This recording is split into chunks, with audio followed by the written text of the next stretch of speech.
Boa noite a todos. Dando sequência às nossas aulas teóricas da residência médica em terapia intensiva do Hospital Metropolitano Dr. Célio de Castro. Hoje falaremos sobre meningite.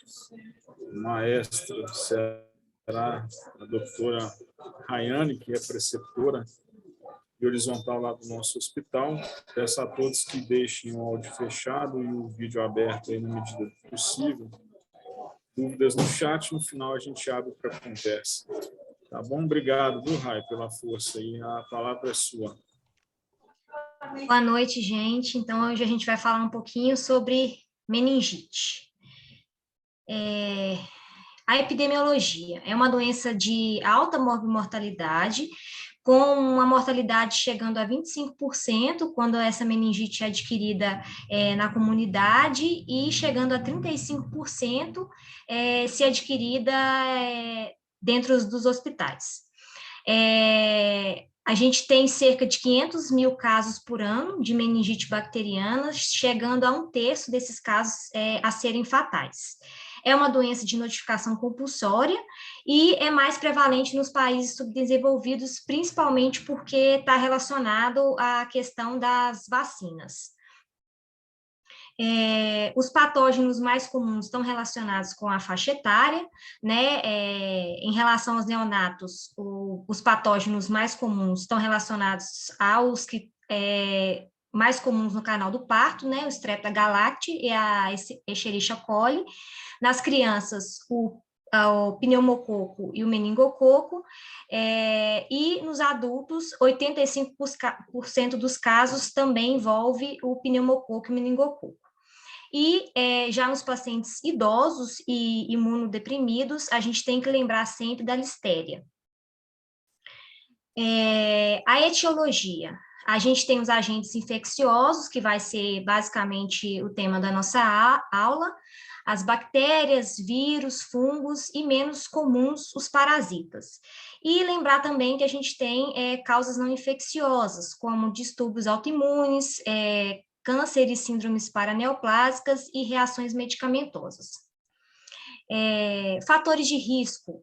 Doenças crônicas, os extremos de idade, né, crianças, neonatos e os idosos, subvacinação, como a gente falou, imunossuprimidos e as neoplasias, superlotação, as exposições principalmente para áreas endêmicas, etilismo, uso de algum dispositivo, né, intracraniano como a DVP, uso de drogas intravenosas e esplenectomia, né, principalmente relacionado ao pneumococo aí. A evolução. A gente tem a meningite que pode ser aguda, né, menor que 4 semanas, e a crônica, aquela maior que 4 semanas. Na aguda, as principais causas vão ser a bacteriana, viral e parasita, e a crônica, fungo e bactéria. Entre as bactérias, basicamente foi o que a gente falou, né, os neonatos, listéria, Escherichia coli, o estreptococo, crianças e adultos, o pneumo e o meningo, né, imunocomprometidos e pessoas com mais de 50 anos, lembrando da listéria. Os pacientes com derivação ventrículo-peritoneal, lembrar do Staphylo aureus, do Staphylo epidermidis, e pacientes com neurocirurgia recente ou dentro do hospital, internação recente no hospital, Staphylo aureus e outros gram-negativos, como pseudomonas. Vírus, a gente tem o enterovírus, o herpes vírus, arbovírus, HIV, e parasitas, que é o menos comum. E a crônica, né, fungo, nos pacientes imunocompetentes, histoplasmose, blastomicose, coccidioidomicose e o Cryptococcus gat, e os imunocomprometidos, que aí entra o Cryptococcus neoformans e a Cândida. E bactéria, nos crônicos, a gente tem que sempre pensar na tuberculose, que a gente vai ver mais para frente. Só para lembrar um pouquinho aqui da anatomia, né, Compondo as meninges, a gente tem a dura mater, de fora para dentro. Dura mater, a aracnoide e a pia mater, né? A dura mater forma a pacmeninge, né? E a aracnoide com a pia mater forma as leptomeninges. E a fisiopatologia da meningite, né, que seria a inflamação dessas meninges, pode ser tanto por via hematogênica, quanto por propagação contígua direta. A via hematogênica, essas bactérias vão colonizar a nasofaringe e entrar na corrente sanguínea por invasão da mucosa, e quando elas chegam no espaço subaracnoide, elas vão atravessar a barreira hematocefálica, levando a uma reação inflamatória direta e imunomediada. E a propagação direta, esses organismos podem entrar no líquor através de estruturas vizinhas, como otite média, sinusite, por objetos estranhos, como dispositivos médicos, trauma penetrante, ou durante os procedimentos cirúrgicos. E a fisiopatologia do vírus não é muito diferente. Pode penetrar por transmissão retrógrada, através das vias neuronais, ou por via hematogênica também. O quadro clínico, a gente tem a síndrome, a tríade clássica, né, que é febre, rigidez de nuca e alteração do sensório, só que essa tríade só está presente em 40% dos pacientes. Vômitos, cefaleia com fotofobia, o coma pode existir em 5 a 10% desses pacientes, crise convulsiva em até 20% e comprometimento de nervos cranianos em 5%. No exame clínico do paciente, a gente tem esses dois sinais mais clássicos da meningite, né? Que é o sinal de Kernig, que é uma resistência ou uma dor quando você faz uma extensão da perna com a coxa do paciente em 90 graus, né? Ele queixa de dor nesse membro. E o de Brudzinski, que é quando você faz uma flexão passiva do pescoço e ele faz uma flexão ativa dos membros inferior, podendo ter resistência ou queixando de dor. A sensibilidade desses sinais é de 20% a 30%, e uma especificidade de 85% a 95%. Ou seja, a ausência desses sinais não exclui meningite. O diagnóstico é basicamente por meio da punção licórica, né? De preferência, tem que ser feita na primeira hora do atendimento, lembrando que você não deve atrasar o início do tratamento para poder fazer essa punção licórica. O local de preferência feito entre L3 e L4, mas pode ser utilizado os espaços entre L2 e L3 e L4 e L5 também. E qual que é os parâmetros do líquor normal? O aspecto e a cor é um líquor límpido, incolor, a pressão de abertura fica entre 70 e 180, glicose 45 a 100 miligramas por decilitro, ou 60% da glicemia sanguínea. Proteínas entre 15 e 45, e a celularidade, menos de 5 mononucleares, 0 de polimorfonucleares e 0 hemácias. E agora a gente vê as principais características de cada meningite. A meningite bacteriana, a pressão inicial de abertura está maior que 180, uma pressão alta. Leucócitos, em média, 195 células por milímetro cúbico. Neutrófilo maior que 80%, com a proteína de 100 a 500, uma glicose baixa, menor que 40, uma positividade no GRAM entre 60 e 90, e uma positividade nas culturas entre 70 e 85. Na meningite viral, a pressão inicial está geralmente normal, os leucócitos, em média, de 100, baixo, neutrófilos menor que 20%, a proteína geralmente é normal, a glicose é alta, maior que 40, o GRAM vai ser negativo e a cultura, a porcentagem beira a 50% a positividade dessas culturas. Meningite fúngica, a pressão inicial pode ser variável, tanto alta quanto baixa. Os leucócitos, também a quantidade é variável, vai depender do fungo que estiver crescendo. Neutrófilos, geralmente abaixo de 50%, as proteínas vão estar elevadas, a glicose é baixa também, menor que 40%, o gram vai ser negativo e as culturas, em geral, vêm positivas em 25% a 50%. Já a meningite tuberculosa, a pressão também é alta, maior que 180. Os leucócitos, em média, 200 células por milímetros cúbicos. Neutrófilo, 20%, com a proteína entre 150 a 200. A glicose também é baixa, menor que 40. A coloração pelo gram é positiva em 37% a 87%, e a cultura é positiva em 52% a 83%.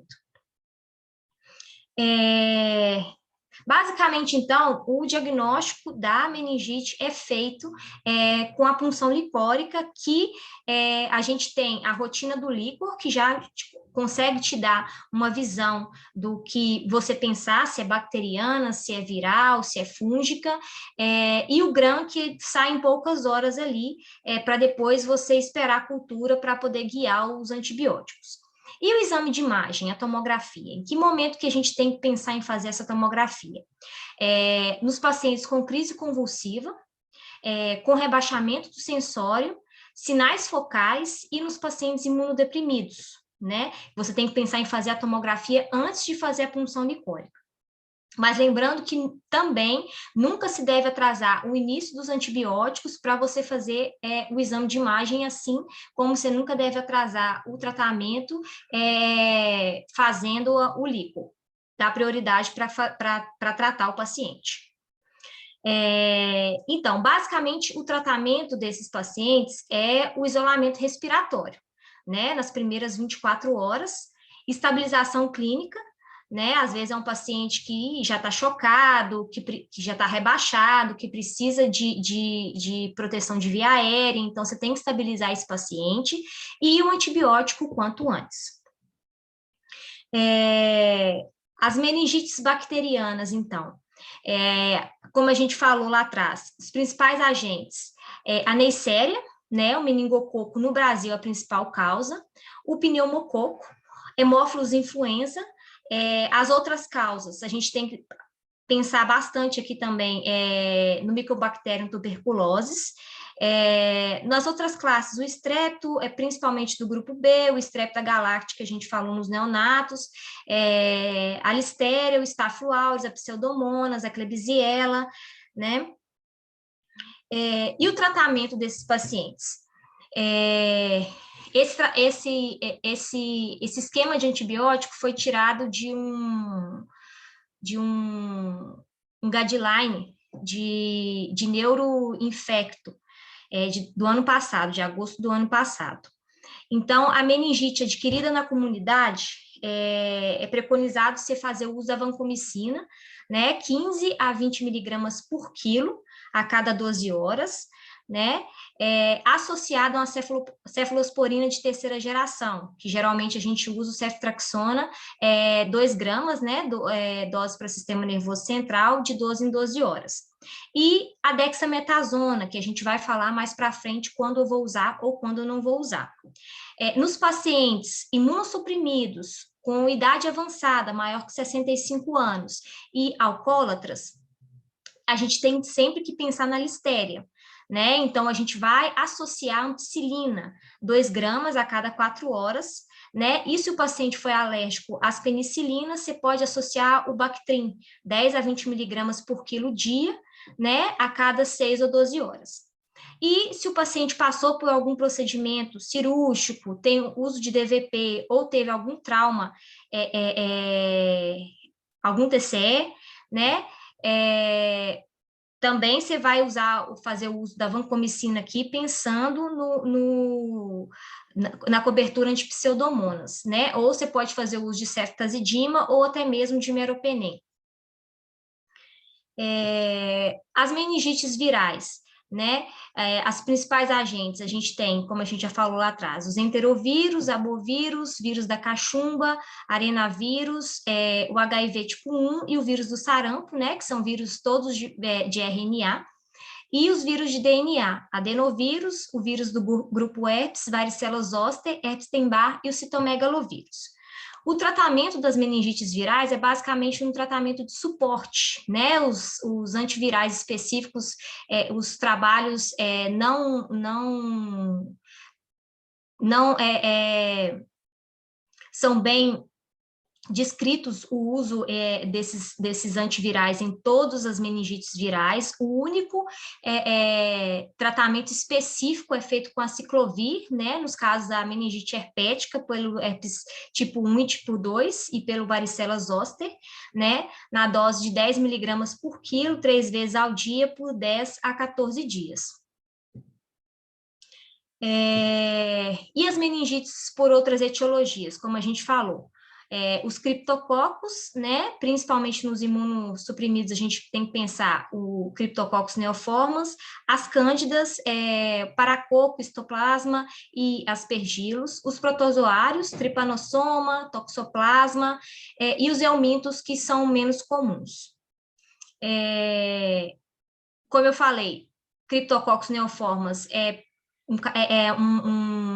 tem caráter predominantemente oportunista, né? E o Cryptococcus gat, ele atinge mais crianças e jovens rígidos. Lembrando que a gente pode ter também acometimento de criptococcus em pacientes imunocompetentes, que beira aí a 20%. As principais complicações dos pacientes acometidos por meningite por criptococo é alteração de sensório, né? Esses pacientes podem ficar mais rebaixados depois do episódio de meningite, beirando a 30%, redução da acuidade visual, 8%, paralisia permanente de nervos cranianos, em 5%, e a hidrocefalia. E o tratamento da meningite por fungo? É dividido em 3 etapas. O tratamento de indução, né, que é a anfotericina B, desoxicolato, na dose de 0,7 miligramas por quilo dia, ou a liposomal, 3 a 4 miligramas por quilo dia, mais a flucitosina, 100 miligramas por quilo dia, por 2 semanas. A fase de consolidação, que é o fluconazol, 400 a 800 miligramas dia por 8 semanas, e a fase de manutenção, fluconazol também 200 a 400 miligramas por dia por 1 ano. Esse esquema de tratamento também foi tirado desse mesmo guideline de neuroinfecto de 2021. E a meningite por tuberculose, que a gente tem que sempre pensar precocemente no diagnóstico dela, quando tem um paciente com quando tem uma doença com curso subagudo, principalmente nos pacientes imunocomprometidos, né? Os nervos cranianos são afetados em 20 a 30%, mais comum terceiro, quarto, terceiro, sexto, sétimo e 8º par craniano, podendo complicar com hidrocefalia, tuberculoma e formação de abscesso cerebral.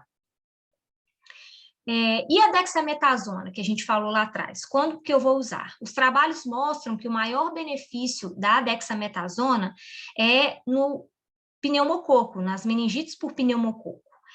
Nas outras meningites, nenhum trabalho mostrou certeza desse benefício, né? Mas acaba que a gente inicia para todo mundo, porque logo de cara você não tem certeza da etiologia daquela meningite, né? E qual o benefício da dexametasona? Diminui as complicações neurológicas e pode aumentar a sobrevida desses pacientes. E deve ser sempre feita antes ou junto com a primeira dose do antibiótico. Não faz sentido, depois de 2 a 3 dias que você já começou o antibiótico, você começar a fazer a dexametasona. E a dose? 10 miligramas de 6 em 6 horas por até 4 dias. E os estudos mostram que depois que se já tem o resultado da cultura, não sendo pneumococo, você pode suspender a dexametasona, porque, como a gente falou, o maior benefício é quando a meningite é por ele. A quimioprofilaxia dos contactantes, né, dos pacientes com meningite. A quimioprofilaxia é feita para os casos suspeitos de meningite por influenza, tipo B, e pela Neisseria meningitidis. Né? O que é considerado os contatos íntimos?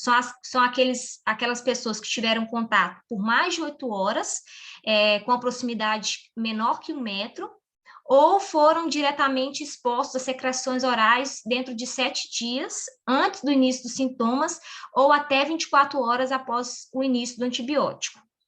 Para os profissionais da saúde, é aquele que teve contato com secreção respiratória e não fez uso adequado de EPI. Para os pacientes que tiveram contato com meningite, H influenza, tipo B, a quimioprofilaxia é feita com rifampicina, 300 miligramas de 12 em 12 horas por 4 dias, e pela Neisseria, você pode fazer ceftriaxona, 250 miligramas IM dose única, o cipro, 500 miligramas via oral dose única, ou a rifampicina na mesma dosagem, 300 miligramas de 12 em 12 horas por 2 dias. E aqui a gente tem um checklist dos pacientes que chegam para a gente com meningite, né? Deve ser feito preferencialmente na primeira hora, né? Examinar, colher uma anamnese, uma boa anamnese, para poder até ver a cronologia dessa sintomatologia, né? Se é já uma meningite crônica, que eu tenho que pensar, por exemplo, numa tuberculose, uma histoplasmose ou uma outra doença que não seja viral, que não seja bacteriana.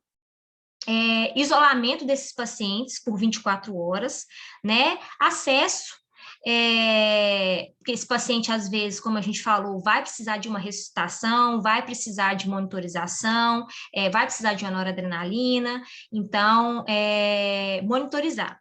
Laboratório, né, coleta de sangue, hemocultura, né, a rotina mesmo. Ressuscitação, como a gente já falou. Administração de dexametasona para esses pacientes e os antibióticos, né? Considerar o uso de aciclovir se você estiver achando que tem alguma pega para meningite viral, né? Considerar a tomografia antes da punção lombar naqueles casos que a gente discutiu, e a punção lombar logo depois, se a tomografia não mostrar nenhuma alteração que exclua outras causas aí da sintomatologia do paciente. E aqui a gente tem o algoritmo, né? Suspeitou de meningite ou encefalite, né? Começa a ressuscitação, inicia os antibióticos, avalia se vai precisar de tomografia, não precisa ou não precisa de tomografia, punção lombar. Líquor normal, eu vou avaliar pensar em outros diagnósticos para esse paciente. Um aumento muito grande de leucócitos no líquor, pensar em meningite bacteriana, uma elevação de leucócitos e sem elevação de hemácias, pensar em meningite viral. Elevação de leucócitos mais elevação de hemácias, pensar em encefalite herpética. Elevação de leucócitos e um aumento muito grande da proteína, pensar em meningite por fungo ou por tuberculose. E uma elevação de hemácias com o líquor xantocrômico, você tem que pensar em hemorragia subaracnoide. Essas foram as referências, né, que eu utilizei.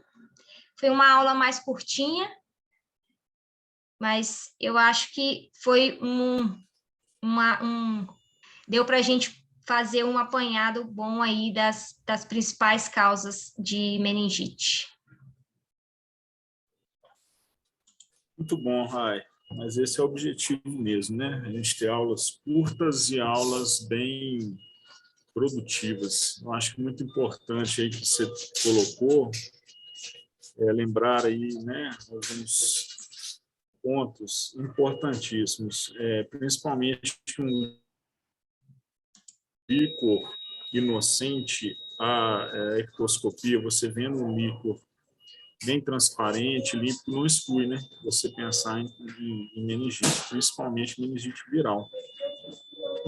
A gente tem que lembrar que tem que associar a imagem, a Rai não falou aí, mas a meningite viral, muitas vezes na tomografia, não era o objetivo da aula, né? Aprofundar muito, mas uma tomografia de crânio nas meningites, principalmente viral, não tem uma alteração muito significativa, né? Ainda mais na fase mais inicial. O exame de ressonância magnética ele mostra maior sensibilidade para meningite, principalmente as virais. Então, a gente tem que lembrar aí, é lógico que o paciente crítico, a gente está lá no ponto final, né, da linha crítica, vamos falar assim, o paciente, ele geralmente já vem do pronto atendimento até com o líquor funcionado nos hospitais onde existe pronto atendimento.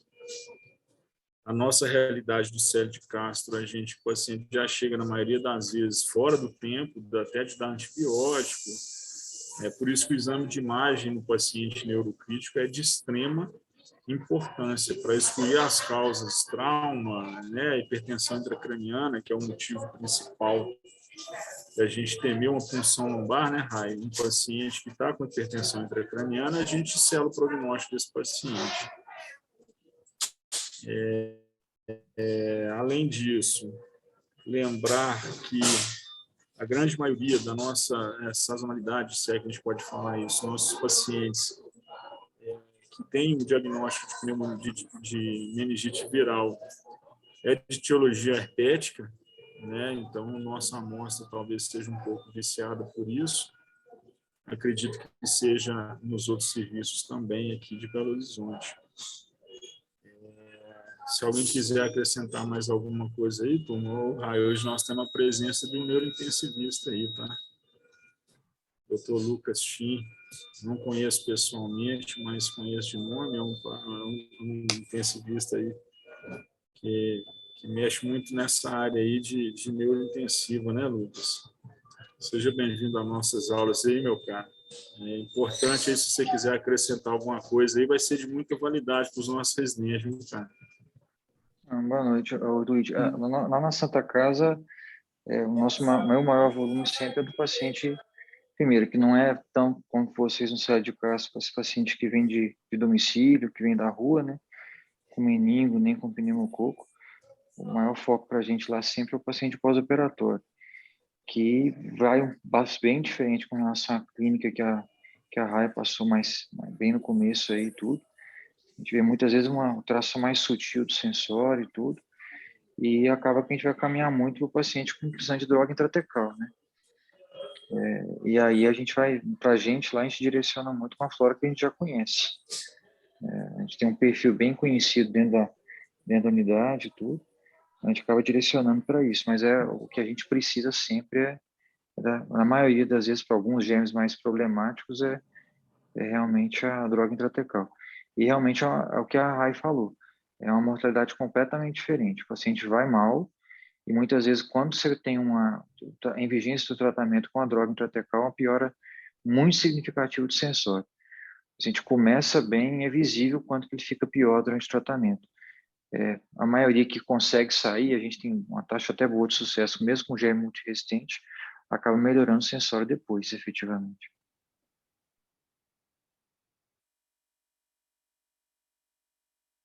Excelente colocação, Lucas. É até importante você ter falado que nós também temos um serviço de neurocirurgia bem ativo lá no Célio de Castro, e a gente vê, não raro, né, uma complicação aí, a meningite ou até uma ventriculite no pós-operatório, é muito importante a gente ficar atento ao perfil microbiológico da unidade, né, no caso da unidade hospitalar.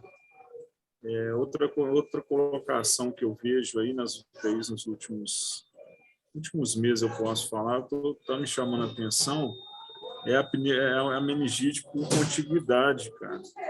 Eu estou impressionado que eu tive uns 3 casos numa das minhas rotinas aí de terapia intensiva, no CTI que eu passo, e hoje mesmo eu vi uma paciente diabética, uma paciente obesa, que ela foi no posto de saúde para tratar uma otite, deram um clavulinho para ela, mandaram para casa e orientaram ela a voltar só se piorasse. Aí manteve a dor de cabeça, já estava com dor de cabeça, aí você confunde se é pela otite ou se é um quadro neurológico. Ela teve crise convulsiva, procurou um pronto atendimento, foi encaminhada para nós com esse quadro aí de crise convulsiva.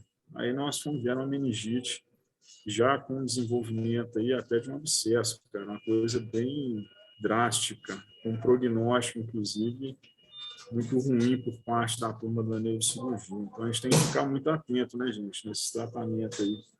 É só uma otite, eu já ouvi muito isso aí nas andanças nossas. Sinusopatia é muito comum também, né? Se não raro a gente ter meningite por contiguidade, complicação de sinusite.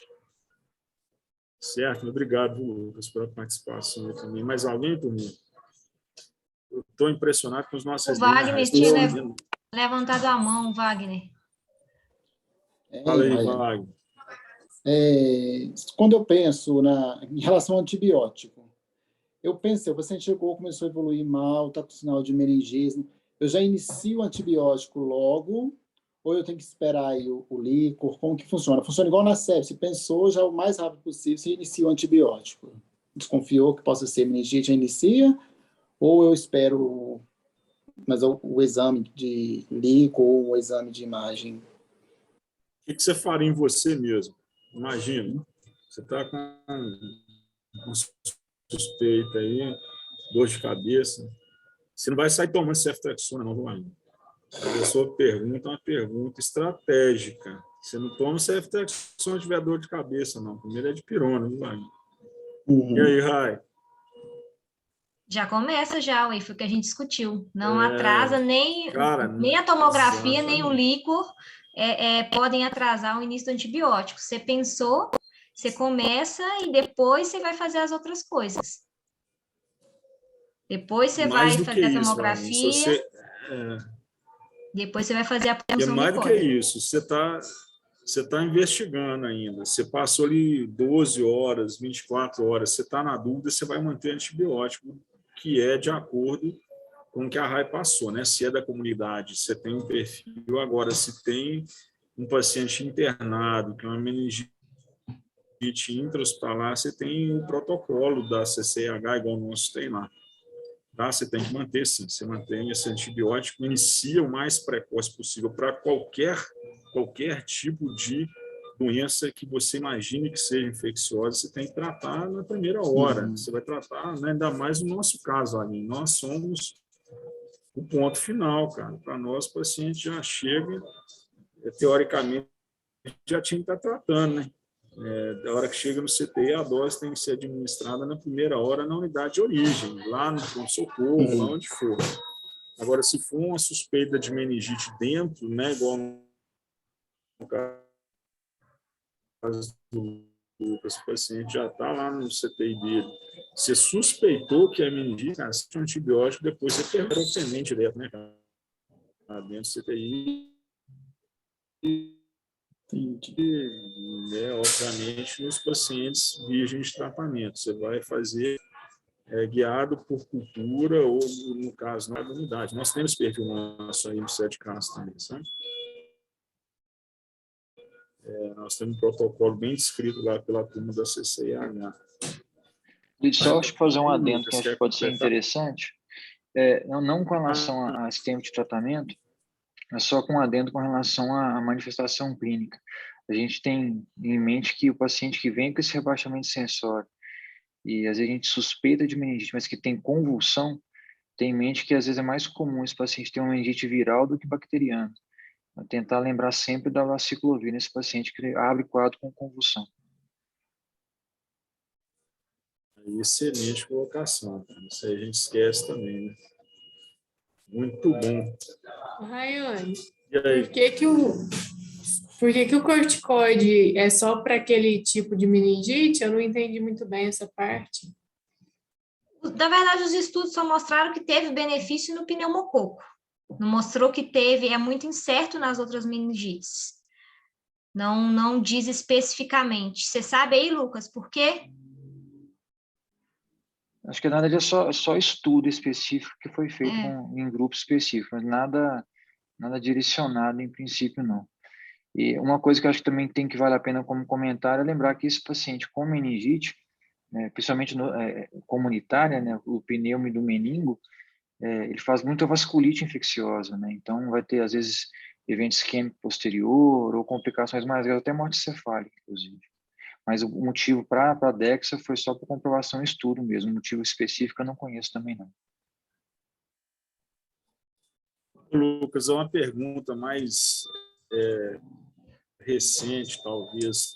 Não sei, não deve ter estudo em andamento, mas eu não vi isso, nada. Eu ouvi falar com relação ao Covid, que vocês lá na Santa Casa, né, assim como nós aqui no Céu de Castro, fomos referência, atendemos muito paciente Covid. Você observou, cara, na experiência suas aí, meningite ou alguma alteração neurológica específica para esse grupo diagnóstico assim? A gente tem um limitante lá que é a relação até o uso do eletroencefalo. A gente Covid, não tem na AVC, né, instituição. doenças isquêmicas, a gente sabe. Isso, a gente viu os casos. Maior, tá? Isso, a gente viu os casos de AVC, mas o que eu vi, na verdade, não lá, mas fora, onde a gente tinha acesso a um paciente fazer eletroencefalograma, muito frequentemente o paciente fazendo assim, algum quadro de encefalite, em princípio, com status em alguns pacientes, inclusive com manifestação no motora, que só conseguiu melhorar depois de uma boa intervenção, na verdade. Mas na Santa Casa, especificamente, a gente não viu tanto caso de encefalite por Covid, não.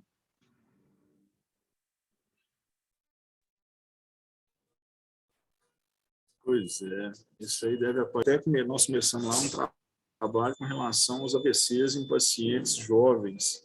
E a gente percebeu que tinha uma incidência maior no paciente nessa pandemia aí. Começou a chegar mais pacientes jovens. Deve ter sido o caso seus lá também com AVC isquêmico. Mas a encefalite e alguma outra alteração, a gente não conseguiu documentar isso também. Não, os poucos casos que eu consegui documentar encefalite foi complicação já com status posterior, status epiléticos mesmo, para poder precisar de mais intervenção. Interessante, uma doença para a gente estudar há muitos anos ainda, as complicações. E aí, turminha, mais nada? Hoje a Rai deu folga para vocês, né, nega? Eita, vocês nem estão muito folgadinhos.